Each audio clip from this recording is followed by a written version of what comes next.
Assalamualaikum warahmatullahi wabarakatuh.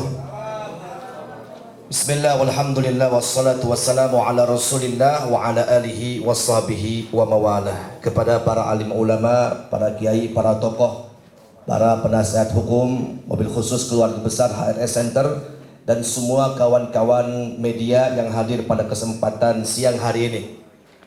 Kami dari perwakilan Front Persaudaraan Islam, ada hal-hal yang perlu kami sampaikan, bahwa setelah kami mengikuti dan mendampingi proses hukum yang dialami oleh Imam Besar Habib Rizik Syihab sehingga beliau divonis 4 tahun penjara, ini menunjukkan bahwa kezaliman dipertontonkan dengan jelas di seluruh mata rakyat Indonesia. Nah, kezaliman ini tidak boleh kita biarkan. Ittaqul zulma fa inna zulma zulumatun yaumal qiyamah. Takutlah dari perbuatan zalim, karena kezaliman merupakan kegelapan di hari kiamat. Di dunia kita bisa mengkondisikan, kita punya kekuasaan, kita bisa mengatur, kita bisa untuk membuat sesuatu yang bisa dilakukan oleh diri kita. Tapi nanti di alam akhirat ada mahkamah ilahiyah. Di sana ada Allah yang maha adil, dan Allah akan memberikan keadilan dengan seadil-adilnya, dan Allah akan menjerumuskan orang-orang zalim ke dalam api nerakanya Allah Subhanahu wa taala. Na'udzubillahi min dzalik. Karenanya kami ingin sampaikan bahwa yang pertama, bahwa hukum saat ini telah menunjukkan tebang pilih dan digunakan secara suka-suka sesuai dengan pesanan. Sebagai contoh, beberapa waktu yang lalu ada seorang Coki Pardede. Ya, Coki Pardede sering menghina ulama, sering menghina agama, terciduk mengkonsumsi narkoba. Jelas terbukti, barang buktinya ada. Tapi dia disebut sebagai korban narkoba. Bahkan sehingga perlakuannya harus direhabilitasi. Nggak sampai di sana, Harun Masiku, koruptor yang melarikan diri, sampai sekarang belum ketemu. Ada ucapan-ucapan disebut sebagai korban korupsi, ibadallah. Disebut sebagai korban korupsi, sehingga ini Harun Masiku ini harus menjadi penyuluh bagi orang-orang yang korupsi. Inna lillahi wa inna ilaihi raji'un. Tadi disampaikan juga oleh kawan-kawan, ya, Joko Chandra, kemudian Jaksa Pinangki, yang diberikan potongan yang begitu besar di dalam hukum ini. Sedangkan Habib Rizik, apa yang dialami oleh beliau? Beliau hanya mengatakan dirinya sehat dan dirinya baik-baik saja saat dirawat di rumah sakit Ummi. Disebut sebagai pembohong dan penjahat, pembuat onar.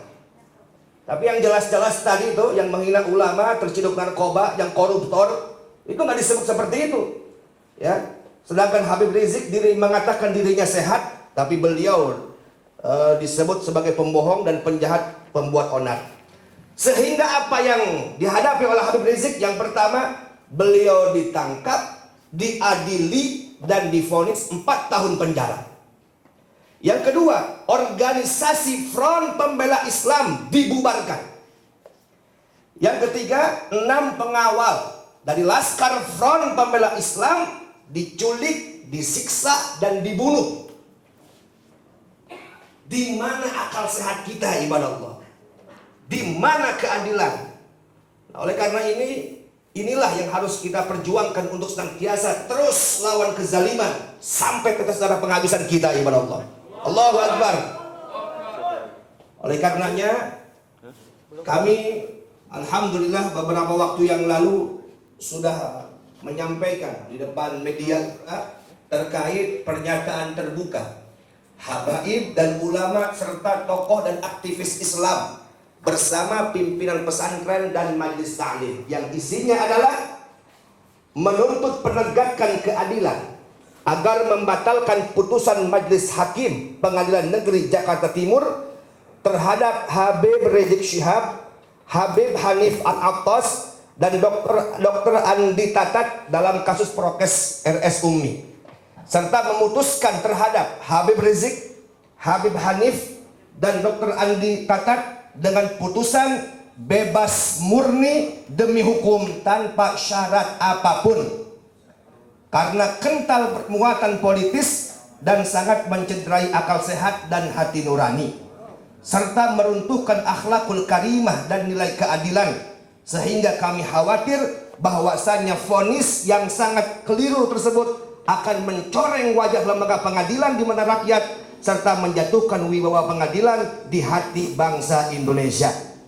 Oleh karena itu, alhamdulillah, ya, dukungan para habaib, ulama, tokoh nasional, kemudian dari semua penasehat hukum dan pengacara, advokatnya, bahwa ini kezaliman tidak boleh dibiarkan. Maka dengan konferensi seperti inilah salah satu bentuk kita untuk menyuarakan keadilan dan melawan dengan lantang segala macam bentuk kezaliman di mana Allah. Allahu Akbar. Terima kasih.